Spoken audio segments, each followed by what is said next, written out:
El sonido de la lluvia golpeando contra el asfalto de la Ciudad de México se mezclaba con el eco de mi propia respiración entrecortada. Mis pulmones ardían, no solo por el esfuerzo físico de haber corrido las últimas 10 cuadras bajo una tormenta implacable, sino por el fuego del miedo que me consumía las entrañas.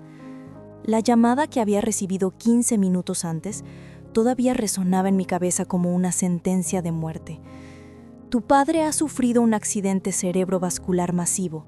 Necesita una transfusión urgente y una cirugía. Estamos en el Hospital Royal Care de Polanco. No tuve tiempo ni de pensar. Salí de mi pequeño departamento en Iztapalapa con lo puesto. Unos jeans desgastados, mis tenis viejos y una sudadera gris que ya no protegía del frío. No tenía dinero para un Uber, así que tomé el metro y corrí. Corrí como nunca antes, esquivando los charcos de agua sucia, ignorando las miradas de desaprobación de la gente elegante que paseaba por la avenida Masaryk bajo sus paraguas de marca. Yo era una mancha gris y húmeda en su mundo de colores pastel y autos blindados. Pero nada de eso importaba. Lo único que importaba era él, mi padre, el hombre que, a pesar de sus errores y de su silencio cobarde, seguía siendo mi padre. Cuando las luces de neón azul del hospital aparecieron frente a mí, sentí un alivio momentáneo. Era un edificio imponente, todo cristal y mármol, que parecía más un hotel de 5 estrellas en Dubái que un lugar donde la gente iba a sufrir. Las camionetas suburban negras de los escoltas estaban alineadas en la entrada, y el valet parking corría para abrir las puertas a señoras envueltas en pieles. Yo no encajaba ahí. Nunca había encajado, pero mi sangre sí, mi sangre O negativo. Esa sangre maldita y rara que compartía con él era lo único que podía salvarlo. Me acerqué a las puertas giratorias de cristal, empapada hasta los huesos, temblando, con el cabello pegado a la cara y el rímel barato escurriendo por mis mejillas. Estiré la mano para empujar el cristal, desesperada por entrar al aire acondicionado, desesperada por preguntar en recepción. Pero la puerta no se movió. Alguien la estaba bloqueando desde el otro lado. Levanté la vista, limpiándome el agua de los ojos y la vi. Elena, mi madrastra. La mujer que había hecho de mi infancia un infierno psicológico.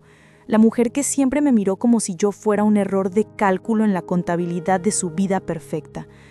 Estaba parada justo en el umbral, impecable. Llevaba un conjunto sastre color crema que no tenía ni una sola arruga, el cabello bluvio peinado en ondas perfectas de salón y joyas que destellaban con frialdad bajo las luces halógenas. Me miraba a través del cristal con una expresión que no era de tristeza por su esposo moribundo, sino de puro asco. Asco de verme. Elena hizo un gesto sutil a uno de los guardias de seguridad privada, un hombre enorme con traje negro y audífono en el oído.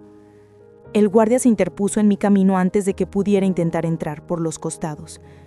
«Señorita, no puede estar aquí», dijo el guardia con voz ronca, poniendo una mano firme en mi pecho para detenerme. «¡Déjeme entrar! ¡Es mi papá!», grité, mi voz rompiéndose por el llanto y la histeria. «Vengo a ver a Roberto de la Garza. Soy su hija». Elena, al escuchar mis gritos, decidió salir. No salió completamente, solo dio un paso fuera de la protección del techo, lo suficiente para enfrentarme, pero cuidando que sus zapatos Louboutin no tocaran el piso mojado donde yo estaba parada. «Baja la voz, Valeria», siseó ella. Su tono era bajo, venenoso, controlado. Era el tono de quien está acostumbrado a mandar. «Estás asustando a la gente decente. Mírate. Pareces una pordecera que acaba de salir de una alcantarilla». «Elena, por favor», supliqué, juntando las manos, ignorando el insulto. «Me llamaron, dijeron que necesita sangre, dijeron que es urgente. Yo soy la única compatible, tú lo sabes. Diego y Valentina no tienen su tipo de sangre. Déjame pasar para donar». Elena soltó una risa corta, seca y cruel. Cruzó los brazos sobre su pecho creando una barrera impenetrable. «¿Tú? ¿Donar sangre?», preguntó, mirándome con una mueca de repugnancia absoluta, como si yo le estuviera ofreciendo veneno.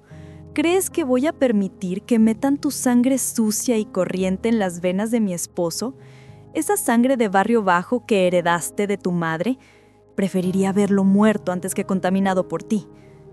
Sus palabras me golpearon más fuerte que el viento helado. Me quedé paralizada. ¿Estaba hablando en serio? ¿Su odio por mí y por mi origen humilde era más grande que su amor por él? Miré más allá de su hombro, hacia el interior del lobby del hospital. A través de los cristales vi a mis medios hermanos, Diego y Valentina. Estaban sentados en unos sillones de cuero blanco en la sala de espera VIP. Valentina estaba tomándose una selfie, haciendo un puchero triste ensayado, seguramente para subir una historia a Instagram pidiendo oraciones y likes. Diego estaba recostado, riéndose de algo que veía en su celular, con los pies subidos en la mesa de centro. Ninguno de los dos parecía preocupado. Ninguno de los dos estaba llorando. Estaban aburridos, esperando a que su padre muriera o viviera. Les daba igual, siempre y cuando la herencia estuviera asegurada. «Ellos no están haciendo nada», murmuré, señalándolos con mano temblorosa. «Están ahí sentados viendo el celular mientras él se muere. Yo estoy aquí para salvarlo». «Ellos están donde pertenecen», cortó Elena, dando un paso adelante, invadiendo mi espacio personal con su perfume caro y sofocante. «Tú perteneces a la calle, Valeria, y ahí es donde te vas a quedar». Intenté esquivarla. Intenté correr hacia la puerta aprovechando un descuido, impulsada por la adrenalina de la desesperación. «¡Papá! ¡Papá!», grité con todas mis fuerzas, esperando que de algún milagro él pudiera escucharme desde la terapia intensiva, esperando que alguien, algún médico tuviera piedad. Pero Elena fue más rápida. Chasqueó los dedos y 2 guardias más aparecieron. «Saquen a esta basura de mi vista», ordenó ella con frialdad. «Está alterando el orden público, y si intenta volver a entrar, llamen a la policía y digan que intentó agredirme». Sentí las manos de los guardias agarrándome de los brazos con violencia. Me arrastraron hacia atrás, lejos de la entrada, lejos del calor, lejos de mi padre. Mis tenis resbalaron en el pavimento mojado. Caí de rodillas en un charco de agua helada, raspándome la piel, humillada frente a las miradas curiosas de los extraños que pasaban. Elena me miró desde arriba, con esa superioridad que siempre me hizo sentir minúscula. «No vuelvas, Valeria. Hazte un favor y desaparece. Tu padre ya no te necesita, y nosotros definitivamente no te queremos». Se dio la vuelta, su cabello perfecto brillando bajo las luces, y entró al hospital. Las puertas de cristal se cerraron tras ella, sellando mi destino y el de mi padre. Me quedé ahí, tirada en el suelo, llorando bajo la lluvia, sintiendo cómo el frío me calaba los huesos, pero sabiendo que el verdadero frío venía del corazón de esa familia. Me di cuenta, con un dolor desgarrador, que para ellos la imagen pública valía más que la vida humana, que preferían un funeral elegante a una vida salvada por la bastarda. La impotencia se transformó en un nudo en mi garganta que casi no me dejaba respirar. Ver esa puerta cerrada fue la confirmación final de que en su mundo yo no era una hija, era un residuo biológico que debía ser eliminado. Esta escena que acabo de vivir me destrozó el alma y me hizo cuestionar todo lo que creía sobre los lazos de sangre. Tengo que preguntarte algo porque necesito saber que no estoy sola en este infierno. Escríbeme ahora mismo en los comentarios desde qué ciudad y país estás viendo esto. Y respóndeme con el corazón en la mano. ¿Alguna vez has sentido el desprecio de tu propia familia en un momento de vida o muerte? ¿Te han hecho sentir menos por no tener dinero? Quiero leer tu historia.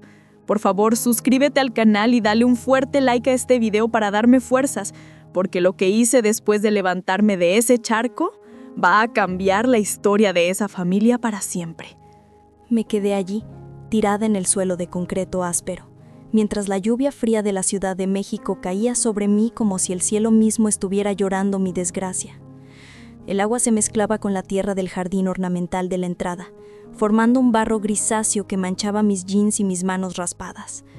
Desde mi posición, a ras del suelo, el Hospital Royal Care parecía una fortaleza inexpugnable, un castillo de cristal iluminado donde la muerte se trataba con sábanas de seda y champán, pero donde no había lugar para la misericordia. Vi cómo las puertas automáticas se cerraban tras la silueta perfecta de Elena. Vi cómo los guardias de seguridad volvían a sus puestos, cruzándose de brazos, mirándome de reojo como si yo fuera una bolsa de basura que alguien olvidó recoger. El dolor físico de la caída no era nada comparado con el dolor que sentí en el pecho. Era un dolor antiguo, un dolor que conocía desde niña. Cada vez que mi padre me prometía ir a mis festivales escolares y nunca llegaba porque la familia, su otra familia, la oficial, lo necesitaba más. Y sin embargo, a pesar de todo ese abandono, a pesar de saber que él había permitido que Elena me tratara así durante años, no podía irme. No podía levantarme y volver al metro. No podía regresar a mi departamento vacío y esperar la llamada que anunciara su muerte, porque, en el fondo, debajo de todas las capas de decepción, recordaba al hombre que una vez, solo una vez, me llevó al parque a escondidas y me compró un helado mirándome con orgullo y diciendo: «Tienes los ojos de tu madre, Valeria. Eres fuerte». Esa pequeña migaja de amor era lo único que me sostenía ahora. Si él moría esta noche, quería que fuera sabiendo que yo intenté salvarlo, que yo no fui como ellos. Me puse de pie lentamente, sintiendo el peso de mi ropa mojada. Mis tenis hacían un sonido esponjoso y desagradable al pisar. Me abracé a mí misma para controlar el temblor que me sacudía, una mezcla de hipotermia y furia. Miré hacia la entrada principal. Entrar por ahí era imposible. Los guardias ya tenían la orden. Si me acercaba, llamarían a la policía y terminaría en una celda mientras mi padre exhalaba su último aliento. Tenía que haber otra forma. Los edificios de lujo, como las mentivas, siempre tienen grietas por donde se cuela la verdad y el servicio. Caminé rodeando el edificio, alejándome de las luces brillantes de la fachada y de los valets que estacionaban BMWs y Mercedes. A medida que me adentraba en la oscuridad del callejón lateral, el olor a perfume caro y ozono fue reemplazado por el olor acre de los contenedores de basura médica y el humo de generadores eléctricos. Aquí, en la parte trasera, el hospital mostraba su verdadera cara. Tuberías expuestas, ruido de ventiladores industriales y sombras largas. Mis pies chapoteaban en los charcos oscuros. Me sentía como una intrusa, una ladrona en la noche, cuando lo único que quería era dar mi propia sangre. Llegué a la zona de carga y descarga. Un camión de lavandería estaba estacionado con el motor encendido, bloqueando parcialmente la vista de la caseta de vigilancia trasera. Me escondí detrás de unos contenedores de reciclaje azules observando. Había un guardia en la puerta de servicio, pero estaba distraído, viendo un partido de fútbol en su celular, con los audífonos puestos. Junto a la puerta había un grupo de enfermeras y personal de limpieza fumando bajo un pequeño techo de lámina protegiéndose de la lluvia. Mi corazón latía desbocado. Necesitaba pasar desapercibida, pero con mi ropa de calle empapada llamaría la atención de inmediato. Necesitaba un milagro o un aliado.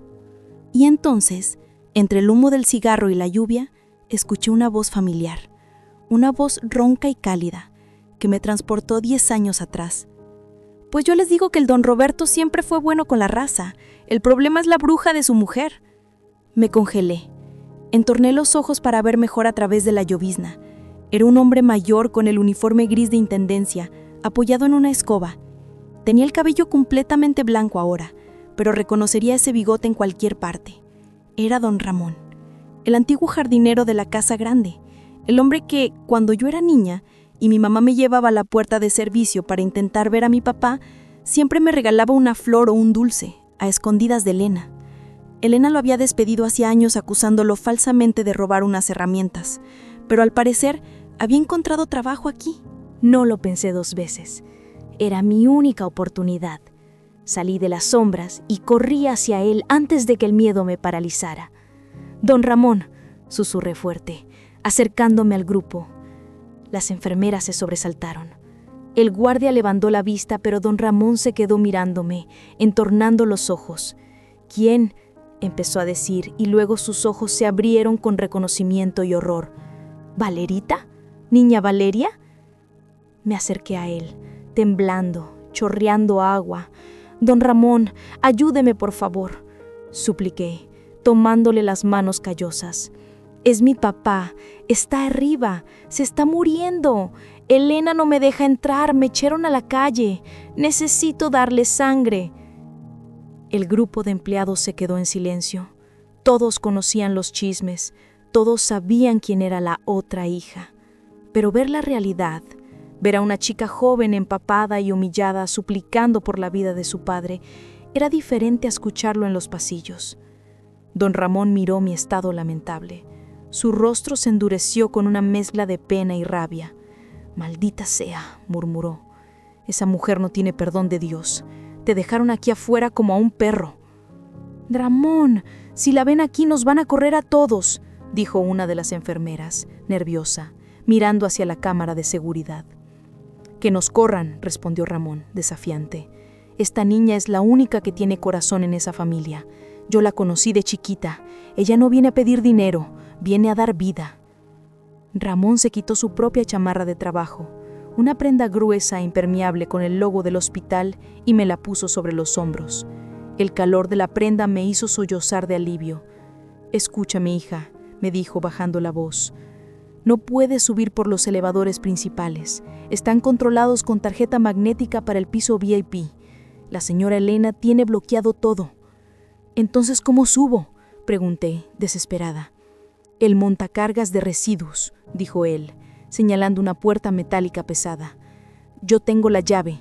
Lo usamos para bajar la basura biológica del quirófano. Huele mal y es peligroso, pero te deja justo en el cuarto de servicio del piso 5, donde está terapia intensiva. Asentí frenéticamente. No me importa, lléveme. Ramón miró al guardia de la puerta trasera, un chico joven que seguía con los audífonos. Le hizo una seña discreta. El chico, que claramente respetaba a Ramón, fingió mirar hacia otro lado. Vamos, rápido, dijo Ramón. Entramos al hospital por las entrañas. El cambio de temperatura fue brutal, del frío húmedo de la calle al calor seco y artificial del sótano. Los pasillos eran de concreto desnudo, iluminados por tubos fluorescentes que parpadeaban. Pasamos junto a la lavandería industrial, donde el ruido de las máquinas gigantes ahogaba mis pasos. Pasamos junto a la morgue, y sentí un escalofrío al pensar que mi padre podría terminar ahí abajo si yo no llegaba a tiempo. Ramón caminaba rápido, cojeando un poco, y yo lo seguía pegada a su sombra, escondiéndome dentro de su chamarra enorme.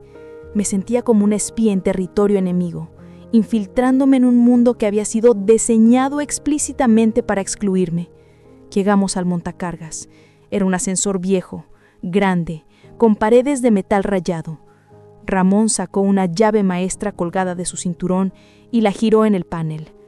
Las puertas se abrieron con un chirrido metálico. El olor que salió de adentro era nauseabundo, una mezcla de alcohol, sangre vieja y desinfectante fuerte. Sube, me dijo Ramón. Piso 5. Cuando se abran las puertas vas a ver un pasillo con carritos de limpieza. A la izquierda está la sala de espera VIP. A la derecha, los quirófanos y la UCI, Unidad de Cuidados Intensivos. Ten mucho cuidado, Valerita. Si te agarran allá arriba, no solo te sacan, te meten presa por allanamiento. Lo abracé impulsivamente. Gracias, don Ramón. Nunca voy a olvidar esto. Él se miró con tristeza. Salva a tu padre, niña, y dale una lección a esa gente. Las puertas se cerraron, ocultando el rostro bondadoso de Ramón. El montacargas comenzó a subir lentamente, vibrando y sacudiéndose. Estaba sola de nuevo. 1, 2, 3. Veía los números cambiar en el panel digital. Cada piso que subía era un paso más cerca de la verdad y del peligro. Mi corazón golpeaba contra mis costillas como un pájaro atrapado. Me miré en el reflejo borroso del metal. Parecía una loca. El pelo revuelto, los ojos rojos, envuelta en una chamarra de intendencia 3 tallas más grande. Pero en mis ojos había algo nuevo. Ya no había súplica, había determinación. Elena me había declarado la guerra en la entrada, y yo estaba a punto de invadir su castillo. El ascensor se detuvo en el piso 5 con una sacudida brusca. ¡Ding! Las puertas se abrieron. Contuve la respiración. No había nadie en el cuarto de servicio, solo estantes llenos de sábanas limpias y productos de limpieza. Salí de puntillas. El silencio en este piso era diferente. No era el silencio industrial del sótano, era un silencio caro, acolchado. El piso brillaba como un espejo. El aire olía a lavanda y flores frescas. Me asomé con cuidado al pasillo. A unos 20 metros vi la sala de espera VIP. Era más lujosa que la sala de mi casa. Sillones de piel, una cafetera de espresso, alfombras persas, y allí estaban ellos. Mis hermanos, Diego y Valentina, seguían en la misma posición, absortos en sus pantallas. Pero Elena no estaba con ellos. Miré hacia el otro lado. hacia la puerta doble de cristal esmeralda que decía Unidad de Cuidados Intensivos, acceso restringido. Ahí estaba él. Me hacía encaminar pegada a la pared, aprovechando cada columna y cada planta decorativa para ocultarme. Mi instinto me decía que corriera y entrara gritando que era la donante, pero algo me detuvo. Voces. Voces que venían de un rincón apartado del pasillo, cerca de la estación de enfermeras, pero lo suficientemente lejos para ser privadas. Reconocí la voz de Elena. Era inconfundible, aguda y cortante, pero lo que me heló la sangre no fue su tono, sino lo que estaba diciendo. Me escondí detrás de un carrito de comida vacío, agachándome, y agudicé el oído. Elena estaba hablando con un hombre alto, de bata blanca, con aspecto de autoridad. Seguramente el cirujano jefe o el director del hospital. Entiendo la urgencia, doctor, pero tiene que entender nuestra posición, decía Elena con una calma que resultaba aterradora. Señora de la Garza, no creo que entienda. Su esposo está crítico. La hemorragia no cede. Necesitamos plaquetas y transfusión completa ahora mismo. El tipo O negativo es escaso en el banco de sangre. Ya pedimos a la Cruz Roja, pero tardarán horas. Si no transfundimos en los próximos 30 minutos, entrará en falla multiorgánica irreversible. Sentí un escalofrío. 30 minutos. Mi padre tenía 30 minutos de vida. Esperé que Elena gritara, que exigiera, que ofreciera millones por la sangre. Pero Elena suspiró. Un suspiro de paciencia, como quien lidia con un empleado molesto. Doctor, ya le dijimos que estamos buscando donadores. Mis hermanos no son compatibles, yo tampoco. Estamos llamando amigos, pero es de madrugada. Es difícil. ¿No tiene más familia? ¿Hermanos? ¿Primos? ¿Hijos fuera del matrimonio? Cualquier persona. En estos casos la familia suele aparecer. Mi corazón se detuvo. Aquí venía. Aquí era el momento en que ella diría, sí, hay una hija, está abajo, la acabo de echar, pero llámenla. Elena se ajustó el saco de su traje sastre. Miró sus uñas perfectas. No, dijo ella. Una sola palabra. Simple, letal. No, no tiene nadie más. Roberto está solo. Mis hijos y yo somos su única familia. Me tapé la boca con ambas manos para no gritar. Estaba mintiendo. Me acaba de ver en la entrada. Sabía que yo estaba ahí desesperada por donar. Entonces, dijo el médico, bajando la voz, resignado, si no llega la sangre de la Cruz Roja, solo podemos ofrecerle cuidados paliativos para que no sufra mientras se apaga. Elena sintió lentamente, y entonces vi algo que me revolvió el estómago más que cualquier escena de terror. Elena esbozó una media sonrisa, casi imperceptible. Haga lo que tenga que hacer, doctor. Si es su momento de partir, Dios sabe por qué hace las cosas. Quizás sea lo mejor para él descansar y para nosotros cerrar este ciclo doloroso. Los abogados ya tienen todo listo por si sucede lo inevitable. Cerrar el ciclo. Abogados. La realidad me golpeó con la fuerza de un tren. No era negligencia, no era solo desprecio. Era un asesinato pasivo. Elena no me había prohibido la entrada solo porque le diera asco. Me había prohibido la entrada porque ella quería que él muriera. Si yo entraba y donaba sangre, él viviría. Y si él vivía, tal vez cambiaría el testamento, o tal vez simplemente seguiría siendo una molestia para ella. Muerto, Roberto de la Garza era una fortuna heredada libre de impuestos. Vivo, era un problema. Estaba presenciando una ejecución pasiva en tiempo real. Mis hermanos jugando en el celular mientras su madre dejaba morir a su padre para cobrar el seguro. La furia que sentí en ese momento borró cualquier rastro de miedo. El temblor de mis manos cesó. Miré el reloj en la pared. Quedaban 25 minutos. Me quité la chamarra de intendencia de Ramón. Ya no necesitaba esconderme. Necesitaba que me vieran. Necesitaba hacer el escándalo más grande de mi vida. Me levanté de detrás del carrito. El médico se dio la vuelta para irse, derrotado. Elena sacó su celular, probablemente para llamar a la funeraria y elegir el ataúd más caro. No iba a dejar que se saliera con la suya. Di un paso hacia la luz del pasillo. Mis tenis mojados chirriaron contra el piso inmaculado. Elena levantó la vista al escuchar el ruido. Sus ojos se encontraron con los míos. La sonrisa se le borró de la cara. El color desapareció de sus mejillas. Parecía haber visto a un fantasma. ¿Tú?, susurró, incrédula. Yo no susurré. ¡Doctor!, grité con una voz que salió desde lo más profundo de mis entrañas, resonando por todo el piso VIP. «Soy O negativo. Soy su hija y estoy aquí para donar». El médico se giró de golpe, sorprendido. Elena dio un paso hacia mí, con los ojos inyectados en odio puro, perdiendo la compostura por primera vez. «¡Seguridad!», gritó ella. «¡Saquen a esta loca!». La carrera había comenzado, y esta vez no me iban a sacar sin pelear. Mi grito, «Soy O negativo», quedó suspendido en el aire aséptico del pasillo VIP como un disparo. Por un segundo, el tiempo pareció deformarse. El pitido rítmico de los monitores cardíacos que se escuchaba a lo lejos, el zumbido del aire acondicionado, el sonido de los pasos, todo se detuvo. El doctor, un hombre de unos 50 años con canas en las sienes y ojos cansados detrás de sus gafas, se detuvo en seco. Su mano, que estaba a punto de empujar la puerta de salida para abandonar a mi padre a su suerte, se congeló en el aire. Se giró lentamente, como si no pudiera creer lo que acababa de escuchar. Sus ojos recorrieron el pasillo y se posaron en mí, una figura empapada, sucia, con ropa de intendencia ajena, temblando de adrenalina y furia. Pero no miró mi ropa, miró mis ojos, y en ese instante supe que estaba buscando algo más que desesperación.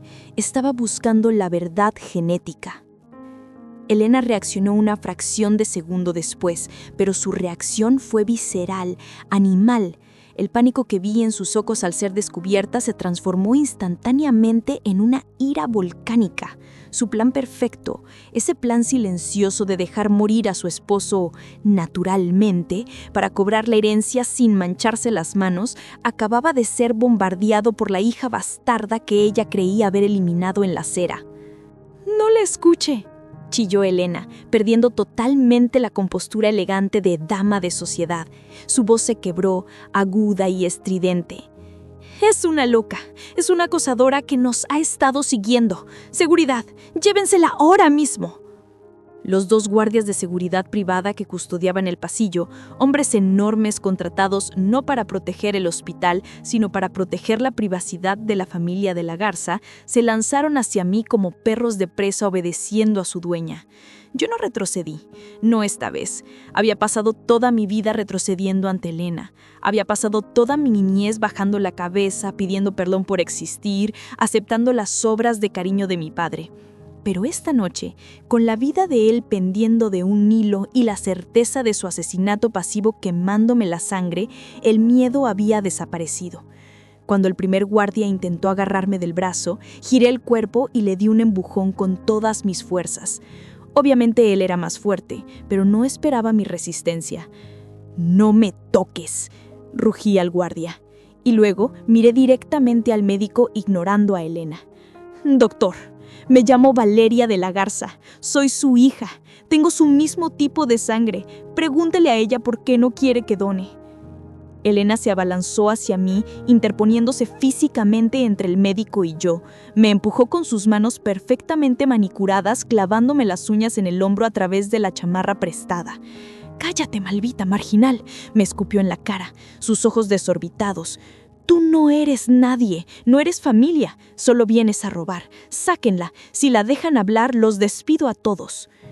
El segundo guardia me agarró por la espalda, inmovilizándome los brazos con una llave dolorosa. Sentí cómo mis articulaciones crujían. El dolor fue agudo, pero la adrenalina lo anestesió.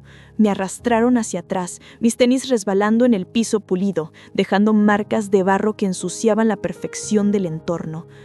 «Doctor», grité desesperada, mientras me arrastraban lejos. El escándalo fue tal que las puertas de la sala de espera se abrieron. Mis hermanos, Diego y Valentina, salieron al pasillo con sus teléfonos en la mano.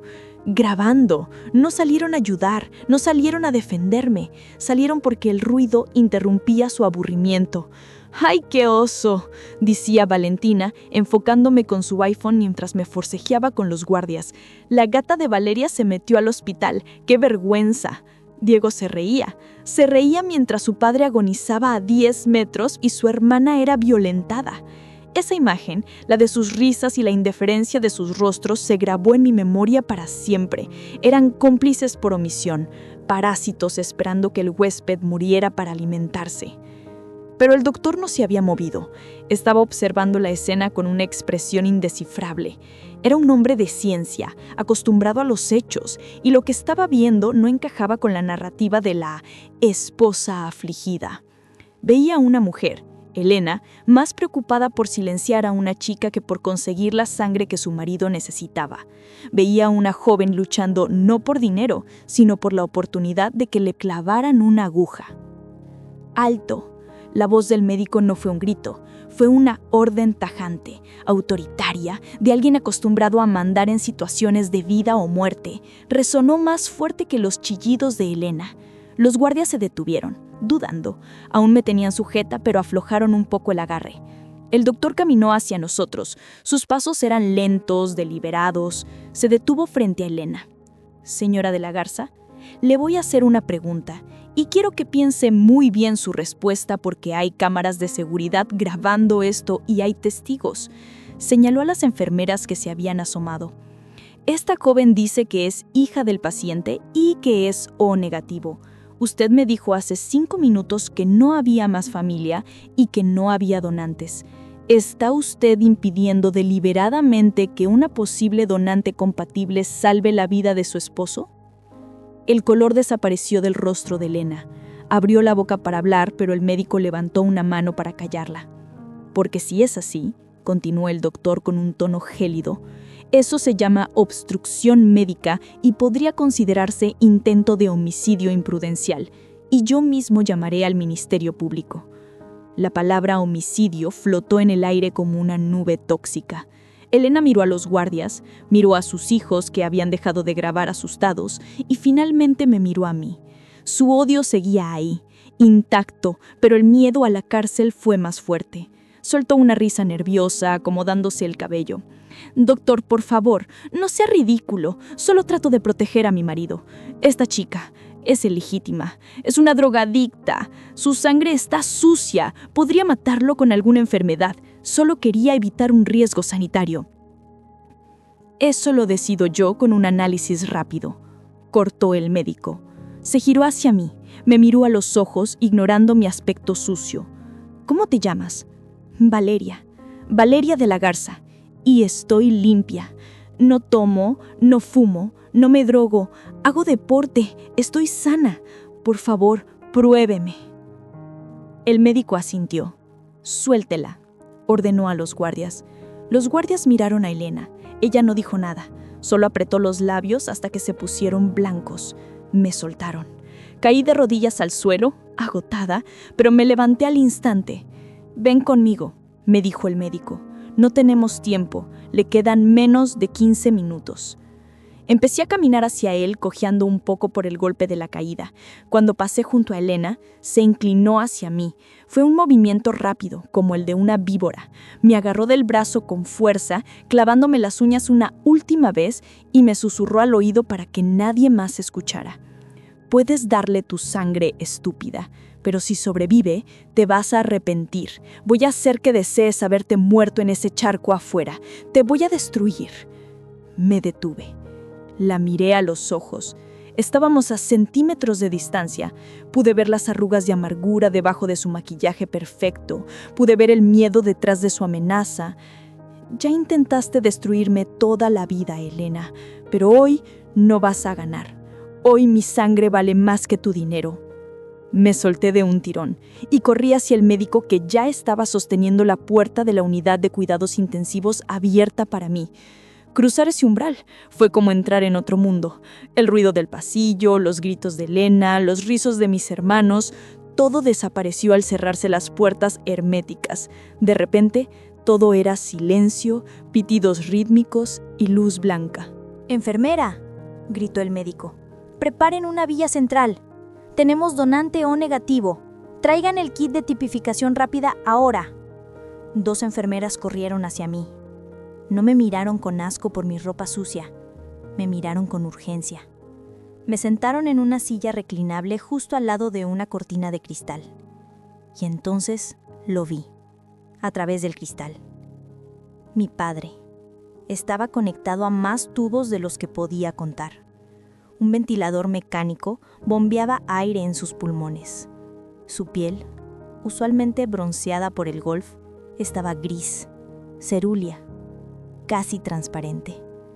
Se veía pequeño, frágil, derrotado. El monitor cardíaco mostraba una línea errática y débil. Se estaba yendo. Las lágrimas brotaron de mis ojos, pero no me permití llorar. No ahora. «Brazo», ordenó una enfermera, rompiendo mi manga de la chamarra prestada sin miramientos. Sentí el piquete de la aguja para la prueba rápida. El médico esperó unos segundos eternos, mirando la reacción en la tarjeta de prueba. «O negativo», confirmó el médico, soltando el aire que contenía. «Es compatible y está limpia». Me miró. «Valeria, vamos a hacer una transfusión directa de emergencia. Es arriesgado para ti porque te sacaremos mucho y muy rápido. Te vas a marear, te puedes desmayar. ¿Estás segura?». Miré a mi padre. Recordé todas las veces que me falló. Recordé todas las navidades que esperé su llamada. Recordé el cheque de manutención que Elena siempre retrasaba para humillar a mi madre. Pero también recordé que él me dio la vida. Y que en este momento yo era la única persona en el mundo que lo amaba lo suficiente para estar aquí. Sucia y golpeada, dándolo todo. «Sáqueme todo lo que necesite, doctor», dije, cerrando los ojos. «Sálvelo». Sentí la aguja gruesa entrando en mi vena. Vi cómo mi sangre roja y oscura comenzaba a fluir por el tubo transparente, corriendo hacia la máquina que la bombearía hacia el cuerpo de mi padre. Era una sensación extraña. Sentía que me vaciaba, pero al mismo tiempo sentía que me llenaba de un poder desconocido. Mientras mi sangre salía de mí, imaginaba que era un veneno para el plan de Elena. Cada gota de mi sangre que entraba en el cuerpo de mi padre era una derrota para ella. Ella quería pureza de clase. Yo le estaba dando vida de barrio. Ella quería su muerte, y yo le estaba imponiendo la vida. Me empecé a sentir mareada. Las luces del techo empezaron a girar. Escuchaba las voces de los médicos lejanas. «La presión del paciente está subiendo. El ritmo cardíaco se estabiliza. ¡Está funcionando!». Lo último que vi antes de que mis ojos se cerraran por el agotamiento y la pérdida de sangre fue la puerta de la UCI abriéndose violentamente. Elena estaba ahí, pegada al cristal, mirando con horror cómo la sangre de la bastarda salvaba su cuenta bancaria. Digo, a su esposo. Le sonreí débilmente antes de desmayarme. Había ganado la primera batalla. Pero la guerra apenas comenzaba. Porque cuando Roberto de la Garza despertara, tendría que decidir entre la mujer que casi lo mata y la hija que casi muere por él. Y Elena no se iba a quedar de brazos cruzados. Me dejé llevar por la oscuridad, con la certeza de que al despertar, nada volvería a ser igual en la mansión de la Garza. Despertar fue más difícil que donar. No abrí los ojos en una habitación blanca y luminosa, rodeada de flores de agradecimiento. No había nadie sosteniendo mi mano, ni una nota de «gracias por salvarme la vida». Lo primero que sentí fue un frío intenso que me calaba hasta la médula y un dolor punzante en la parte interna de mi codo izquierdo, donde la aguja había drenado casi 1 litro de mi esencia vital. Mis párpados pesaban como plomo. Cuando finalmente logré abrirlos, la realidad me golpeó con la sutileza de un ladrillo. Estaba acostada en una camilla estrecha y dura, arrinconada contra una pared de azulejos grises. El olor no era a lavanda ni a medicina cara. Olía a lejía y a café rancio. Escuché el zumbido de una máquina expendedora. Giré la cabeza con dificultad, sintiendo que la habitación daba vueltas, y me di cuenta de dónde estaba. No era una habitación de recuperación. Era el cuarto de descanso de las enfermeras del turno de noche, en un rincón olvidado del piso. Me habían escondido. Me incorporé, luchando contra el mareo y las náuseas. Mi brazo estaba vendado con una cinta adhesiva barata, no con las vendas hipoalergénicas que usaban para los pacientes VIP. «Cuidado, niña, no te levantes tan rápido». La voz venía de la puerta. Era una enfermera joven, de unos 20 y tantos años, con ojeras profundas y una expresión de lástima que me revolvió el estómago. Llevaba una cajita de jugo de naranja y un paquete de galletas en la mano. «Toma», me dijo, ofreciéndome la comida. «Es para el azúcar. Te sacaron mucha sangre, y muy rápido». El doctor Méndez estaba preocupado. Quería dejarte en observación en la habitación 504, pero... La enfermera se calló, mirando al suelo, avergonzada. Pero Elena dijo que no, completé yo, con la voz ronca y seca. La chica asintió. La señora de la Garza dio órdenes estrictas. Dijo que no quería que, cito textualmente, esa mujer ensuciara las sábanas de las habitaciones que ella estaba pagando. Dijo que en cuanto despertaras debías irte por la puerta de servicio. Sentí una risa amarga subir por mi garganta, una risa que dolía.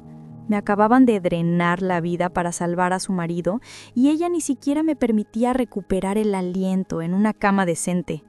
Me trataba como un envase desechable. Úsese y tírese. ¿Y mi padre?, pregunté, ignorando el jugo. ¿Cómo está Roberto? Está estable, dijo la enfermera con una sonrisa tímida. Tu sangre funcionó como magia. Sus signos vitales se recuperaron casi de inmediato. Despertó hace media hora. El corazón me dio un vuelco. ¡Estaba despierto! ¡Vivía! La alegría momentánea borró el dolor físico. Me bajé de la camilla, tambaleándome un poco. «Tengo que verlo», dije, caminando hacia la puerta. La enfermera se interpuso en mi camino, nerviosa. «Valeria, espera, no puedes. Hay seguridad en la puerta de su habitación.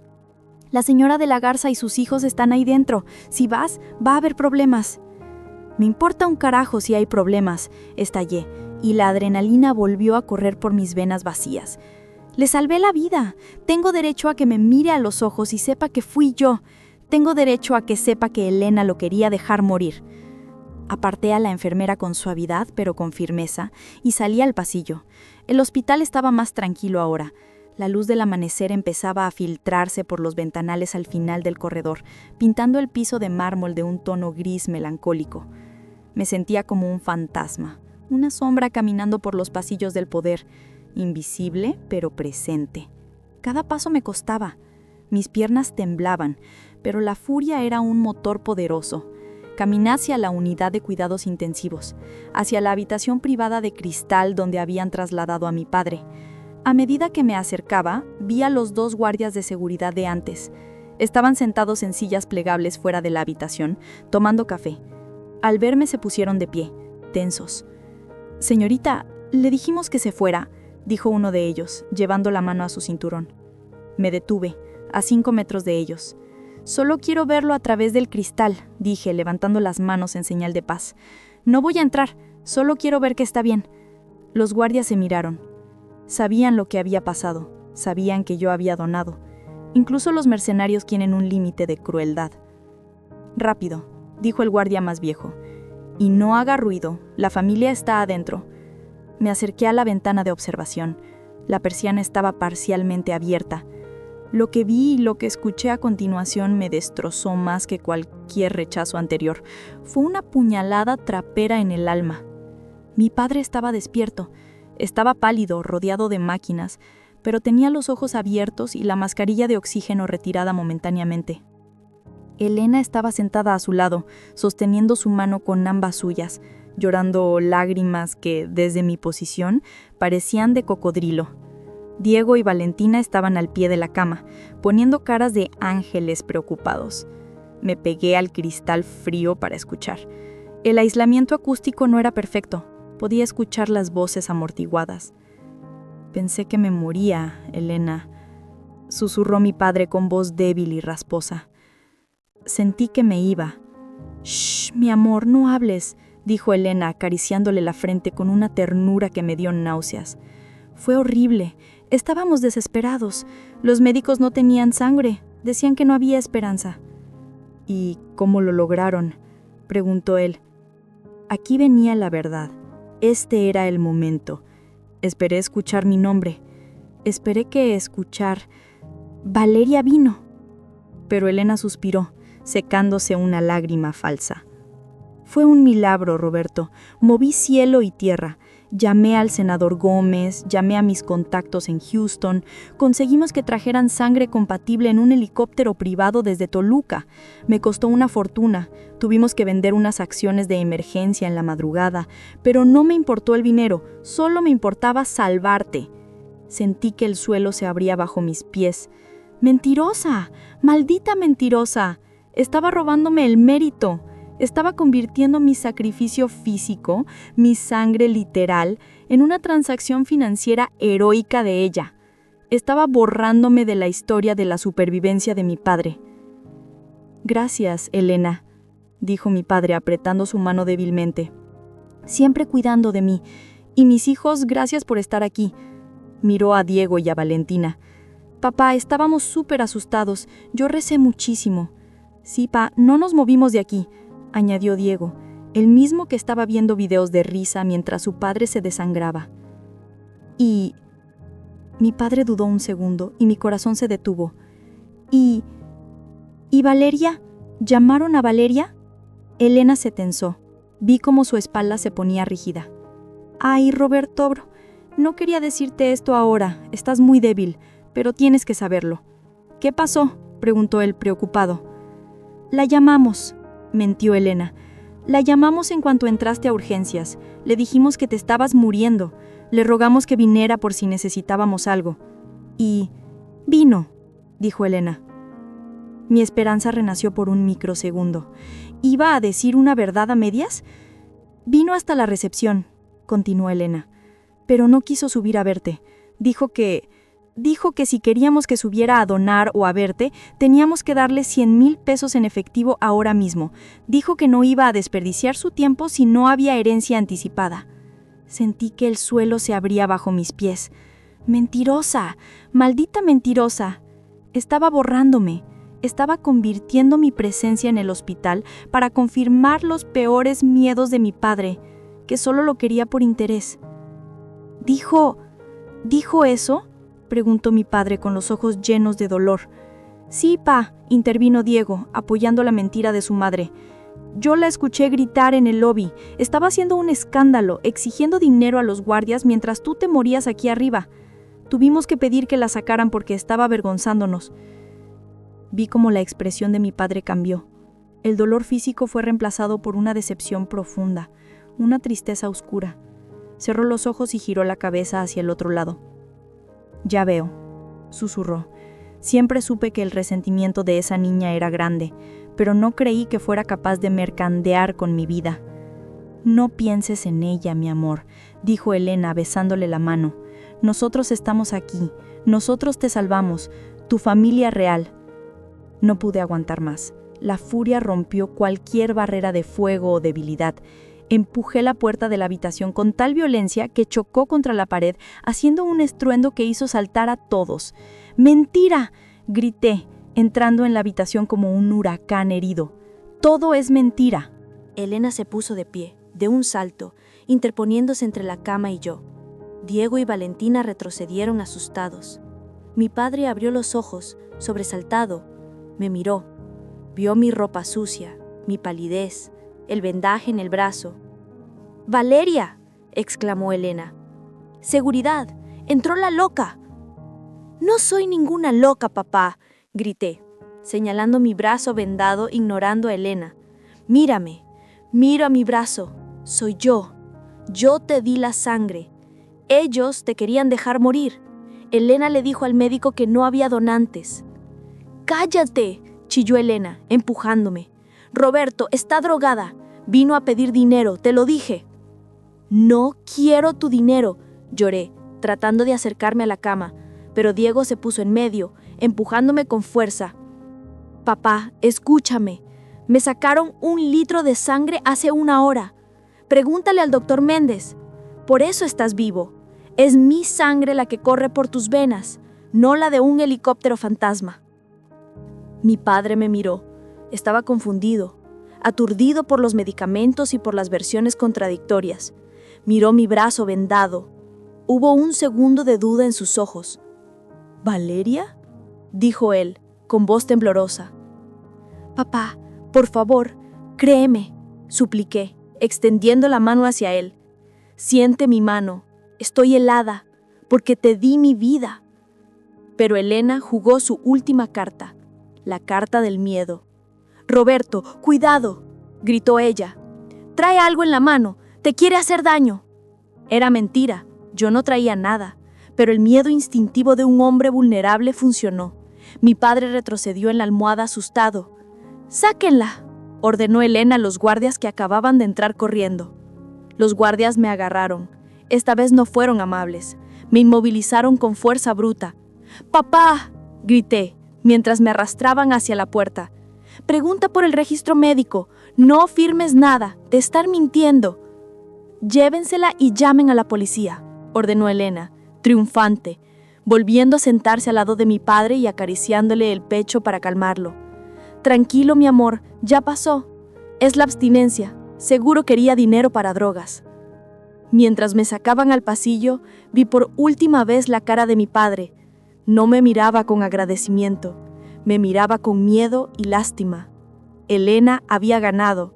Había usado mi acto de amor más puro y lo había torcido hasta convertirlo en un arma contra mí. Me arrastraron por el pasillo VIP, pasando frente a las enfermeras que bajaban la mirada, cómplices por silencio. Me metieron en el elevador de servicio y me bajaron hasta la salida trasera, tirándome literalmente a la calle, al mismo callejón sucio donde había empezado la noche. Caí sobre el asfalto seco, sola, vacía, sin sangre y sin padre. Me quedé sentada allí, abrazando mis rodillas, sintiendo cómo el odio crecía dentro de mí, reemplazando a la tristeza. Pensaron que me habían derrotado. Pensaron que al echarme y mentirle yo desaparecería. Me iría a llorar a mi cuarto y nunca más volvería. Pero cometieron un error fatal. En el forcejeo dentro de la habitación, cuando Diego me empujó, algo se cayó del bolsillo de su pantalón y quedó atrapado en el pliegue de mi sudadera prestada. Metí la mano en el bolsillo de la chamarra de don Ramón. Mis dedos tocaron un objeto frío y metálico. Lo saqué. Era un USB, un pequeño pendrive plateado con las iniciales RG. Era el USB personal de mi padre, el que Diego le había robado de su saco mientras lo ingresaban, probablemente buscando claves bancarias. Lo apreté en mi puño. Elena tenía la narrativa. Elena tenía a mi padre, pero yo tenía los secretos, y si mi sangre no fue suficiente para que me amaran, entonces mis verdades serían suficientes para destruirlos. Me levanté, tambaleando pero sin caer. Miré hacia la ventana del 5º piso.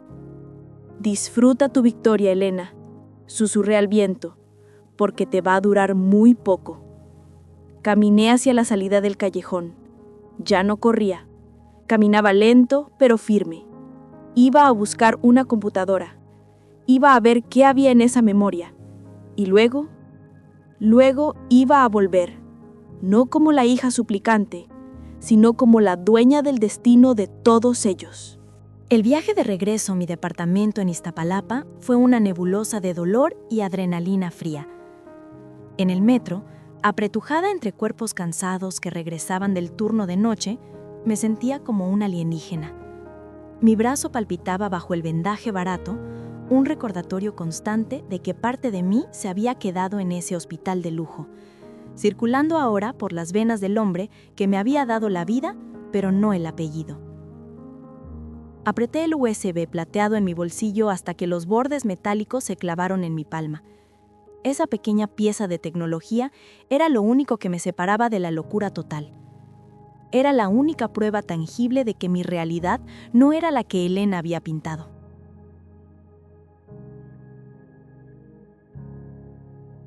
Llegué a mi edificio, un bloque de concreto gris despintado por la lluvia ácida de la ciudad, y subí los 4 pisos por las escaleras, ya que el elevador llevaba meses descompuesto. Al entrar a mi pequeño refugio, no me permití colapsar, aunque mi cuerpo gritaba pidiendo descanso. No. El descanso era un lujo para los vencedores, y yo todavía estaba en medio de la guerra. Conecté mi vieja laptop, una máquina lenta que tardaba una eternidad en arrancar, y esperé. El zumbido del ventilador sonaba como un motor de avión en el silencio de la madrugada. Mis manos temblaban, no por el frío, sino por el miedo a lo que podría encontrar o no encontrar en esa memoria. ¿Y si solo eran fotos familiares? ¿Y si eran documentos de trabajo aburridos? El icono del USB apareció en la pantalla. Respaldo personal RG. Hice doble clic. Se abrieron varias carpetas. Fotos vacaciones, contratos 2024, planos arquitectónicos. Mi corazón se hundió un poco. Parecía normal. Pero entonces vi una carpeta al final de la lista. No tenía nombre, solo un guión bajo. Confidencial. Intenté abrirla. Contraseña requerida. Maldije en voz baja. Golpeé la mesa con frustración. Por supuesto que tenía contraseña. Mi padre era un hombre de negocios, no era estúpido. Probé fechas de cumpleaños. La de Elena, incorrecta. La de Diego, incorrecta. La de Valentina, incorrecta. Su aniversario de bodas, incorrecta. Me recosté en la silla, cerrando los ojos, tratando de pensar como él. ¿Qué era importante para Roberto de la Garza? ¿Qué número usaría un hombre que vive rodeado de tiburones para proteger sus secretos más oscuros? Y entonces un recuerdo lejano vino a mi mente. Una tarde en el parque. Hacía 15 años. Él me estaba enseñando a andar en bicicleta. Me caí y me raspé la rodilla. Él me levantó y me dijo: «No llores, Valerita. El dolor pasa. Lo único que queda es el día en que aprendiste a volar, 12 de octubre». No era una fecha importante para el mundo. No era un cumpleaños. Era el día que aprendí a andar en bicicleta sin rueditas. El único día que él fue completamente mío, sin Elena, sin sus otros hijos. El único día que fue solo papá. Escribí lentamente. 1, 2, 1, 0. Enter. La carpeta se abrió. El aire se me escapó de los pulmones. Lo que vi en esa pantalla no eran documentos sentimentales. Era la autopsia de un crimen financiero y moral. Había estados de cuenta de bancos en las Islas Caimán a nombre de Elena de la Garza. Había transferencias masivas, millones de pesos desviados de la constructora de mi padre hacia cuentas fantasmas controladas por Diego. Pero lo más escalofriante no eran los números, eran los correos electrónicos descargados en PDF. Abrí uno fechado hace una semana. De Elena para licenciado Montemayor, su abogado personal, no el de la empresa. Asunto: el problema del lunes. Texto: Roberto va a ordenar una auditoría interna el próximo lunes. Si revisan los libros, se darán cuenta del faltante de los 50 millones. Necesitamos que esa auditoría no suceda. Él está muy estresado. Si algo le pasara, si su salud colapsara antes del lunes, la auditoría se cancelaría automáticamente y yo tomaría el control como albacea. Necesito que tengas listo el poder notarial para firma inmediata en caso de incapacidad médica. Me tapé la boca. No era solo codicia. Era premeditación. Mi padre había sufrido el derrame cerebral un viernes por la noche, justo a tiempo para evitar la auditoría del lunes. Seguí leyendo. Había un archivo de audio. Un mensaje de voz de WhatsApp que Diego le había enviado a su padre por error y que mi padre había guardado. O tal vez era una grabación ambiental. Le di play. Se escuchaba la voz de Elena, distorsionada pero clara. Cámbiale las pastillas de la presión, Diego. Solo por unos días. Que se sienta mal. Necesitamos que esté débil para que firme la cesión de derechos. No lo vamos a matar, solo lo vamos a neutralizar. Un tiempo. Lágrimas de rabia caliente rodaron por mis mejillas. Lo habían envenenado. Le habían cambiado su medicación para provocarle el derrame. Mi padre no estaba enfermo, estaba siendo asesinado lentamente por la mujer que dormía en su cama y el hijo que llevaba su apellido. ¿Y yo? Yo les había dado más tiempo. Al salvarlo con mi sangre había arruinado su plan de muerte rápida, pero ahora tenían un problema mayor. Un Roberto vivo pero recuperándose, que eventualmente descubriría todo. Por eso Elena no quería que yo donara. No era por asco a mi sangre, era porque si él moría esa noche, ella ganaba. Si él vivía, ella corría el riesgo de ir a la cárcel. Ahora entendía la urgencia en la habitación del hospital. Entendía por qué Elena le mentía sobre mí. Necesitaban aislarlo. Necesitaban que él firmara ese poder notarial ahora, mientras estaba débil y confundido, antes de que su cerebro recuperara del todo y recordara la auditoría. Miré el reloj de la laptop. Eran las 7 de la mañana. El sol ya había salido sobre la Ciudad de México. Mi teléfono celular vibró sobre la mesa. Número desconocido. Contesté con cautela. ¿Bueno? ¿Valeria? Era una voz de hombre, susurrante y nerviosa. Reconocí la voz al instante. ¿Doctor Méndez? Escúchame bien porque no tengo mucho tiempo, dijo el médico y pude oír el pánico en su voz. Estoy en el baño. Elena de la Garza acaba de llegar con un notario público y 2 abogados. Están en la habitación con tu padre. Han pedido que el personal médico salga. Dicen que Roberto quiere firmar unos documentos urgentes. ¡No pueden hacer eso!, grité. Acaba de salir de terapia intensiva. Está sedado. Lo sé, dijo el médico. Intenté detenerlos. Les dije que el paciente no está en facultades mentales plenas por la medicación, pero Elena trajo una orden judicial y amenazó con demandar al hospital si interferíamos en asuntos legales privados. Valeria, van a hacer que firme todo. Van a quitarle la empresa, las cuentas, la casa. Y sospecho que, en cuanto firme, dejarán de preocuparse tanto por su salud. El médico estaba diciendo, sin decirlo, que en cuanto firmara, lo dejarían morir. Doctor, tengo pruebas, dije, cerrando la laptop de golpe.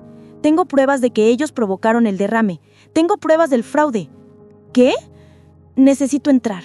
Necesito llegar a esa habitación antes de que firme. No podrás, dijo Méndez. Han puesto seguridad privada doble en el piso. Elena dio tu foto a la entrada. Si te ven a menos de 100 metros, te detienen. Respiré hondo. Mi mente trabajaba a 1000 por hora. Doctor, ¿a qué hora es el cambio de turno de lavandería? Méndez guardó silencio un segundo. A las 7:30. ¿Por qué? Necesito que le diga a don Ramón que prepare el carrito grande, el de sábanas sucias, y necesito que usted distraiga a los guardias de la puerta de la habitación exactamente a las 7:45. Valeria, esto es una locura. Si sale mal mi padre muere y yo voy a la cárcel. Pero si no hago nada, él muere de todas formas. Doctor, usted vio mi sangre entrar en él. No deje que esa sangre sea en vano. Hubo un silencio largo en la línea. 7:45. Dijo Méndez finalmente. Voy a provocar un código azul simulado en la habitación contigua. Eso distraerá a los guardias. Tienes 3 minutos. Colgó.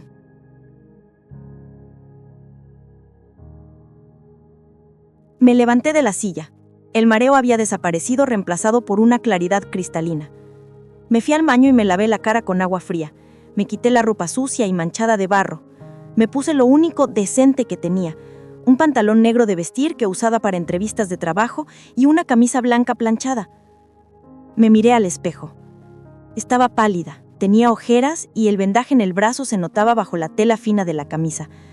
Pero ya no veía a la niña asustada que lloraba en la banqueta. Veía a la hija de Roberto de la Garza. Veía a la mujer que tenía el poder de destruir un imperio de mentiras con un solo clic. Guardé el USB en mi brasier, pegado a mi piel, donde nadie pudiera quitármelo sin pellar. Metí la laptop en mi mochila. Salí de mi departamento corriendo. El trayecto de regreso a Polanco fue una tortura. El tráfico de la mañana era brutal. Cada minuto que pasaba en el taxi era un minuto que Elena tenía para manipular la mente frágil de mi padre. Firme aquí, mi amor. Es para protegerte. Es para que nosotros cuidemos el negocio mientras te recuperas. Podía escuchar su voz melosa en mi cabeza, podía imaginar a mi padre débil, confiando en la mujer que amaba, firmando su propia sentencia de muerte. Llegué al hospital a las 7:35 am. No fui a la entrada principal, fui directo al callejón trasero. Don Ramón estaba allí, fumando nerviosamente junto a los contenedores, como si supiera que yo volvería. Al verme, tiró el cigarro y corrió hacia mí. El doctor me avisó, dijo sin preámbulos. «¿Estás loca, niña? ¿Está listo?», pregunté. Él señaló un contenedor de ropa sucia industrial, un cubo de lona azul con ruedas de 1,5 metros de alto. «Está lleno de sábanas con sangre y vómito», advirtió él. «El olor es insoportable». «No me importa», dije, trepando al borde. «Cúbrame». Me metí dentro del contenedor. El olor me golpeó como un puñetazo físico, haciendo mercadas. Me hundí entre las telas húmedas y sucias, sintiendo la inmundicia de la enfermedad ajena pegarse a mi ropa limpia. Ramón echó un montón de sábanas secas encima de mí, cubriéndome por completo. «No te muevas, no respires fuerte, vamos a pasar por 3 controles». Sentí el movimiento del carrito. Las ruedas vibraban sobre el concreto. Escuché el saludo de Ramón al guardia de seguridad. «Basura del piso 5, jefe, va para incineración». «Pásale, Ramón». Entramos al montacargas, el mismo viaje, pero ahora en la oscuridad absoluta, enterrada bajo la suciedad, con el USB quemándome el pecho. Llegamos al piso 5. «Silencio», susurró Ramón. «Estamos en el pasillo». Escuchaba voces amortiguadas, el sonido de los carritos de medicina, el ding de los elevadores. «¿Ramón? ¿Qué haces aquí a esta hora?», preguntó una voz femenina, una enfermera. «La jefa pidió retirar esto urgente, dice que apesta el pasillo», improvisó Ramón. «Qué hombre tan maravilloso». «Ah, bueno, pásale rápido». El carrito siguió avanzando. Mi corazón latía tan fuerte que temía que moviera las sábanas. De repente, el carrito se detuvo. «Aquí es», susurró Ramón, casi inaudible. «Faltan 2 minutos para las 7:45. Esperé en la oscuridad contando los segundos mentalmente. 1, 2, 3. Podía escuchar voces cerca, voces conocidas. Eran los abogados fuera de la habitación de mi padre. «Dice que ya casi lo convence. Está un poco renuente a firmar sin leer, pero está muy drogado». «Perfecto. En cuanto firme, transferimos los fondos a Suiza hoy mismo». La rabia me calentó la sangre. Estaban hablando de robarle todo a 2 metros de mí. De repente, una alarma estridente comenzó a sonar. «¡Código azul! ¡Habitación 502! ¡Código azul!». Se escucharon gritos, pasos corriendo, el caos organizado de un paro cardíaco simulado. «¡Guardias! ¡Ayuden a despejar el pasillo!», gritó la voz del doctor Méndez. Escuché pasos pesados alejándose de la puerta de mi padre. Los guardias se habían movido. «Ahora», susurró Ramón, volcando el carrito con fuerza. Caí al suelo del pasillo rodando entre sábanas sucias, como un nacimiento grotesco. Me puse de pie de un salto, sacudiéndome las telas. Estaba frente a la puerta 504. No había guardias. A través del cristal vi la escena. Mi padre estaba sentado en la cama, con una pluma en la mano temblorosa. Elena estaba inclinada sobre él, señalando una línea en un documento legal. El notario estaba al otro lado, esperando con el sello. La pluma tocó el papel. No abrí la puerta, la pateé. Las puertas dobles se abrieron de golpe, golpeando la pared. Todos giraron la cabeza.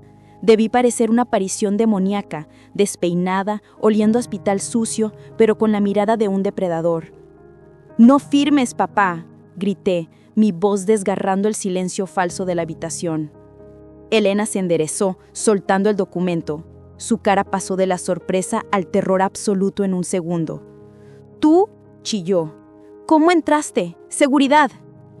Caminé hacia la cama. Diego intentó interceptarme. «Ni se te ocurra, bastarda», dijo levantando la mano para golpearme. No me detuve. Saqué un frasco de spray de pimienta que llevaba en mi llavero, un regalo de mi madre, para protegerme en el metro, y se lo vacié en la cara. Diego gritó y cayó al suelo, agarrándose los ojos. Valentina gritó y se subió al sofá. Llegué al pie de la cama. Mi padre me miraba con los ojos muy abiertos. Estaba pálido, sudoroso, confundido. «¿Valeria?», susurró. No firmes ese papel, papá, dije, respirando agitadamente. Si firmas eso, te mueres hoy. Está loca, gritó Elena, tratando de quitarle la pluma a mi padre y forzar su mano. Firma, Roberto, es una drogadicta violenta, mira lo que le hizo a tu hijo. Suéltalo, le grité a Elena. Saqué el USB de mi pecho y lo levanté en el aire como si fuera una granada. ¿Sabes qué es esto, Elena?, pregunté mirándola a los ojos. Elena se congeló, reconoció el USB plateado de su marido. Es el respaldo de seguridad de papá, el que Diego le robó. ¿Y sabes qué encontré? Encontré las transferencias a las Islas Caimán, encontré los correos con tu abogado planeando el robo, y encontré el audio donde le dices a Diego que le cambie las pastillas para provocarle el derrame. El silencio en la habitación fue absoluto. Solo se escuchaban los gemidos de Diego en el suelo. El notario público, un hombre mayor y respetable, palideció y empezó a guardar sus cosas lentamente. ¿Qué estás diciendo?, preguntó mi padre, su voz ganando un poco de fuerza por el shock. Digo que te están envenenando, papá, dije mirándolo con lágrimas en los ojos. No tuviste un accidente, ellos te lo hicieron, para evitar la auditoría de lunes. Elena se lanzó sobre mí para quitarme el USB. Dámelo, es mentira. Forcejeamos. Ella era fuerte, movida por la desesperación, pero yo estaba movida por la justicia. La empujé y ella tropezó con los cables del monitor, cayendo al suelo. Me acerqué a mi padre, puse el USB en su mesa de noche y luego me arremengué la camisa blanca. Le mostré el vendaje en el brazo, manchado con una gota de sangre fresca por el esfuerzo. Y hay una cosa más que te mintieron, dije suavemente. Nadie trajo sangre en helicóptero, fui yo. Estuve aquí toda la noche, me sacaron 1 litro de sangre para salvarte mientras ellos se reían en la sala de espera. Tu vida corre por mis venas, papá. Y si no me crees, pide una prueba de ADN ahora mismo. Mi padre miró el vendaje, miró a Elena en el suelo, miró a Diego llorando, y luego me miró a mí. La niebla de la sedación pareció disiparse de sus ojos.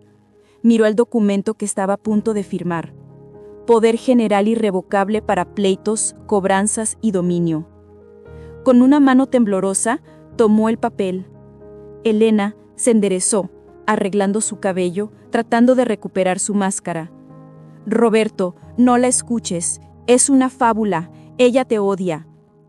Mi padre no dijo nada, rompió el papel por la mitad, y otra vez, tiró los pedazos al suelo. Notario, dijo mi padre con una voz débil pero que heló la sangre de todos.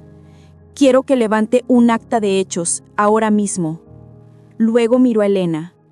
Sal de mi habitación. Roberto, mi amor. Sal de mi habitación y no vuelvas atrás. Rugió él con una fuerza que hizo pitar los monitores. Elena retrocedió, pálida como un cadáver. Sabía que había perdido, pero yo sabía que una víbora acorralada es más peligrosa. Ella me miró con una promesa de muerte en los ojos antes de salir corriendo del cuarto, seguida por sus hijos inútiles. Me quedé sola con él y con el notario, que escribía frenéticamente en su libreta. Mi padre extendió su mano hacia mí. La tomé. Estaba fría, pero viva. Valeria, susurró, y una lágrima solitaria rodó por su mejilla. Perdóname. Me derrumbé en la silla a su lado, llorando todo lo que no había llorado en 20 años.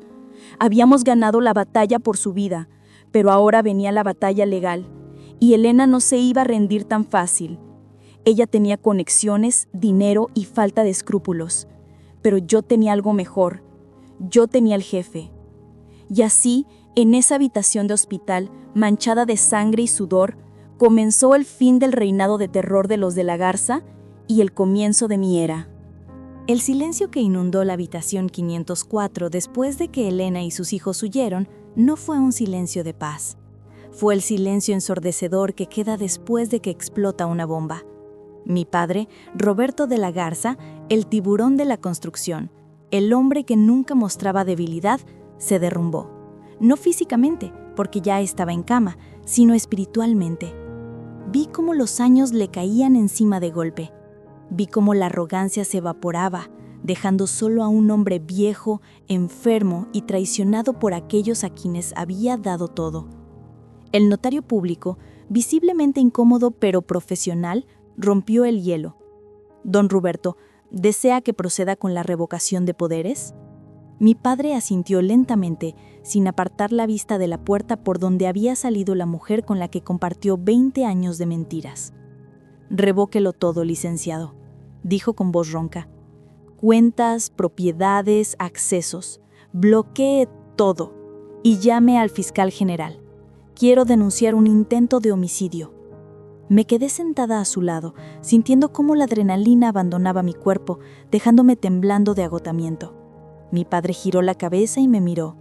Sus ojos idénticos a los míos se llenaron de lágrimas. «Valeria», susurró extendiendo su mano llena de vías intravenosas hacia mi cara. «Te dejé tirada en el lodo.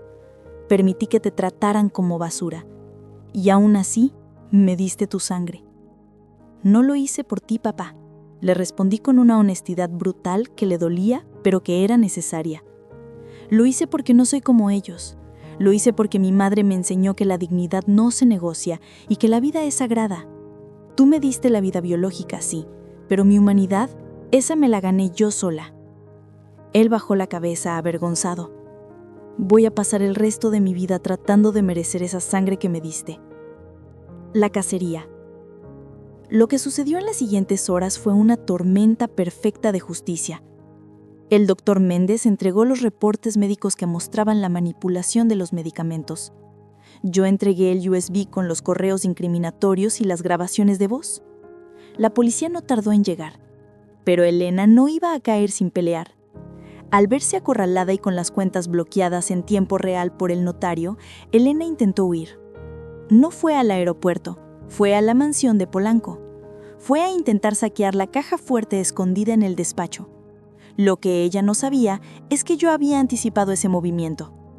Cuando llegué a la mansión, acompañada por la policía y por una orden judicial firmada por mi padre desde la cama del hospital, la encontramos en el despacho metiendo joyas y fajos de billetes en una maleta Louis Vuitton. La imagen fue patética y gloriosa a la vez. La gran dama de sociedad, despeinada, sudorosa, robando su propia casa como una ladrona común. «No pueden entrar aquí», gritó cuando los oficiales derribaron la puerta. «Soy Elena de la Garza. Esta es mi casa». Entré despacio en la habitación. Todavía llevaba mi camisa blanca y mi pantalón negro, pero ahora me sentía cubierta de una armadura invisible. «Corrección», dije mirándola desde arriba. «Esta casa es de Roberto de la Garza, y tú ya no eres nadie». Elena me miró con tanto odio que casi quemaba. «Maldita bastarda, tú planeaste esto, tú lo envenenaste en contra mía». «Yo no hice nada, Elena. Tú te envenenaste sola con tu codicia. Yo solo encendí la luz». Los oficiales la esposaron. Ver esas muñecas, acostumbradas a pulseras de Cartier, atrapadas en el metal frío de la justicia, fue el cierre de un ciclo de dolor de 20 años. La sacaron de la mansión arrastrando los pies, gritando amenazas vacías, mientras los vecinos, esa élite a la que ella tanto quería impresionar, miraban desde sus ventanas con morbo y desprecio. Diego fue arrestado en el aeropuerto, intentando abordar un vuelo a Miami con una tarjeta de crédito robada que fue rechazada en el mostrador. Valentina se encerró en su cuarto, llorando, no por su padre, sino porque le habían cortado el plan de datos del celular. El nuevo orden. Han pasado 6 meses desde esa noche en el hospital. Mi padre sobrevivió. Su recuperación fue lenta y dolorosa. El derrame dejó secuelas. Camina con bastón y su habla es un poco lenta a veces, pero su mente está más afilada que nunca. Y su corazón, por primera vez, está despierto. Elena está en el reclusorio femenil de Santa Marta, Acatitla, esperando juicio por intento de homicidio calificado, fraude y administración fraudulenta. Sus amigos de la alta sociedad desaparecieron el mismo día de su arresto. Nadie pagó su fianza. Está sola, envejeciendo rápido sin sus cremas caras, rodeada de la suciedad que tanto despreciaba en mí. La ironía es que ahora ella es la que vive en la miseria y no hay nadie afuera luchando por ella. Diego y Valentina, esa fue mi decisión personal. Mi padre quería desheredarlos y echarlos a la calle. Son unos parásitos, me dijo. Casi me matan. Pero yo intervine. No, papá. Si los echas a la calle sin nada, se convertirán en criminales o en víctimas, y seguirán siendo inútiles. Déjame encargarme de ellos. Así que les ofrecí un trato. Podían seguir viviendo en la casa de huéspedes, no en la mansión principal, y tendrían comida y techo. Pero a cambio tenían que trabajar en la constructora, y no en las oficinas con aire acondicionado. Diego ahora trabaja en el almacén de materiales. Carga sacos de cemento desde las 6 de la mañana. Sus manos, que antes solo tocaban controles de videojuegos, ahora tienen callos y están sucias de polvo. Ha perdido 10 kilos y ha ganado algo de humildad, aunque todavía me mira con rencor a veces. Valentina trabaja en recepción y archivo. Tiene que llegar puntual, usar uniforme y servir café. Le prohibí las redes sociales en horario laboral. Ayer le vi sonreírle a un cliente de verdad, sin fingir. Quizás haya esperanza para ella. ¿Y yo? Yo no dejé mi departamento en Iztapalapa. No me mudé a la mansión. Esa casa tiene demasiados fantasmas. Pero acepté el puesto que mi padre me ofreció. Directora de operaciones de la Fundación de la Garza y su mano derecha en la empresa. Ahora entro al hospital Royal Care no por la puerta de servicio, no escondida en un carrito de basura, sino por la puerta principal, con la cabeza alta. Los mismos guardias que me arrastraron por el piso ahora me abren la puerta y me dicen: «Buenos días, licenciada Valeria». No me da placer su sumisión, me da perspectiva. Me recuerda que el poder es efímero, pero la integridad es eterna. Hoy volví al hospital para un chequeo de mi padre. Mientras esperábamos el auto en la entrada, empezó a llover. Una lluvia fuerte, fría, idéntica a la de aquella noche. Miré el lugar exacto en el pavimento donde Elena me tiró, donde caí de rodillas en el charco, donde me dijeron que mi sangre estaba sucia. Mi padre se dio cuenta de lo que estaba mirando. Se apoyó en su bastón y puso su mano sobre mi hombro. Nunca me voy a perdonar esa noche, hija. Me giré hacia él y le sonreí. Yo ya te perdoné, papá, porque esa noche, en ese charco, dejé de ser la niña que buscaba tu aprobación y me convertí en la mujer que salvó tu vida. El lodo no me ensució. El lodo me limpió los ojos. Un auto negro blindado se detuvo frente a nosotros. El chofer, don Ramón, a quien recontraté con el triple de sueldo y beneficios completos, bajó corriendo para abrirme la puerta con una sonrisa de oreja a oreja. «Pásele, jefa». Antes de subir, miré mi reflejo en el cristal tintado del auto. Vi a Valeria, la bastarda, la rechazada, la sangre sucia, pero también vi a la heredera, a la salvadora, a la dueña. Me di cuenta de que la sangre pobre que tanto despreciaban resultó ser la única lo suficientemente rica en amor para mantenerlos vivos. Miré a la cámara imaginaria de mi vida, a todos aquellos que alguna vez me hicieron sentir menos. El dinero compra camas de hospital, compra abogados y compra silencio, pero no compra lealtad, no compra vida y definitivamente no compra la paz que siento ahora al saber que cada cosa está en su lugar. Subí al auto. «Vámonos a casa, Ramón». El auto arrancó, alejándose del hospital, dejando atrás el pasado bajo la lluvia. La herida sanó, la cicatriz queda, pero ahora esa cicatriz es mi trofeo más valioso. Soy Valeria de la Garza, y esta fue mi victoria. Cierre visual épico. La pantalla se va a negro con el sonido de la lluvia y un latido de corazón fuerte y constante. Texto en pantalla: la sangre no tiene precio. Mensaje final para la audiencia. Esta historia nos enseña que el mundo da muchas vueltas. Aquellos que hoy te miran desde arriba, mañana pueden necesitar tu mano para no caer. Nunca te avergüences de dónde vienes, ni de lo que tienes. Tu valor no está en tu cartera, está en tus venas y en tus acciones. Si llegaste hasta el final de esta saga, eres de los míos, de los que creen en la justicia divina. Escribe en los comentarios la palabra sangre si crees que la familia se demuestra con hechos y no con apellidos. Comparte este video con alguien que necesite fuerzas hoy. Soy Valeria, o tu nombre de creador, y nos vemos en la próxima historia. Gracias por vivir esto conmigo.